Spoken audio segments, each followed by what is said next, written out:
Our next speaker of the evening is Marty Golden. He will be speaking from Motivational Strategies Pathway, Project 2, Understanding Your Communication Style. The time is 5 to 7 minutes. Jennifer. The project purpose is to discover and understand your communication style. The subject of the speech: discuss your communication style and how often and when to apply them. Background information relevant to the speech is Marty is a longtime Toastmaster and forever working to enhance his communication style and techniques. So on to our speaker of the evening, Marty Golden. Title: How to Communicate More Effectively. Marty Golden, how to communicate more effectively. Thank you, Mr. Toastmaster. Welcome, fellow Toastmasters and guests. My assignment: what can I do to verbally communicate more effectively? In this presentation, I'll be assessing some of the aspects of my communication skills, and hopefully, as you listen, you may gain some insights as well as to how you might build your skills. First, let's recognize that there are two general types of verbal communication: interpersonal and public speaking. Interpersonal speaking is where the key to being an effective speaker is for me to listen carefully and get feedback to clarify what you or others say. The important part of this is to reduce misunderstandings. Public speaking at first appears to be very different from interpersonal speaking and communications. But there are some key similarities, and one that I'd point out, an important one, is understanding your audience. If you don't understand your audience, it's going to be more difficult to effectively communicate with them. So whether it's interpersonal or public speaking, it's crucial that you understand the communication style or styles that you're using. By doing this, you'll be better able to understand your audience. Toastmasters has recognized 4 different types of speaking styles.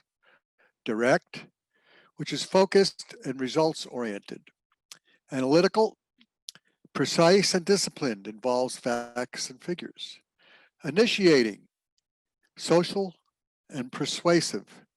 Feelings are important in this type of skill. And then the 4th one is supportive, patient and cooperative, seeking opinions.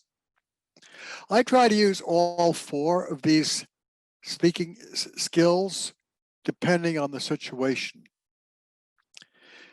I believe, however, that my most natural instinct is to use a direct style, which is good when I'm presenting to a group of scientists or talking to my supervisor. But if I need to be more conscious and recognize who I am speaking to. If I'm speaking to a lay audience, for example, I need to be more initiating, providing more background information, including stories. If I'm talking to an individual, I also need to be sure to give them a chance to ask questions. And even in a large group or an audience, if possible, allow opportunities for questions. As I worked to prepare for this presentation, I had to ask myself several questions about what the speaking style means to me and how to effectively utilize it. One of those questions is, when might I want to adjust my communication style? Well, one of the keys that I've used is watching a person or audience's body language. That can give you clues as to how effectively I'm connecting with them or not. If not, I need to be prepared to switch styles quickly to match the situation. Now, how do I do that? Insert frequent pauses. Let me repeat that. Insert frequent pauses. That gives me a chance to pay attention more closely to what's going on within the audience. It also gives me a chance to ask questions to determine if a style change is needed. Another question that I ask myself is, how can an understanding of my communication style improve my interactions with other people?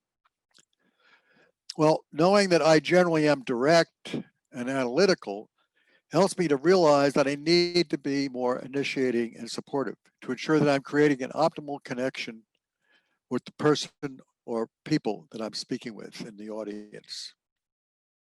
Another question that I need to ask myself, how does my preferred communication style impact me as a listener?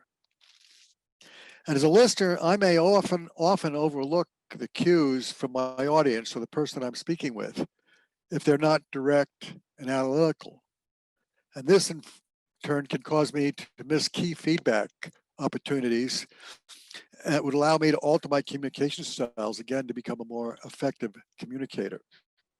And the last question I asked myself is, how can I tailor my communication style to match situational experiences? And I've come up with a few tools to address this question.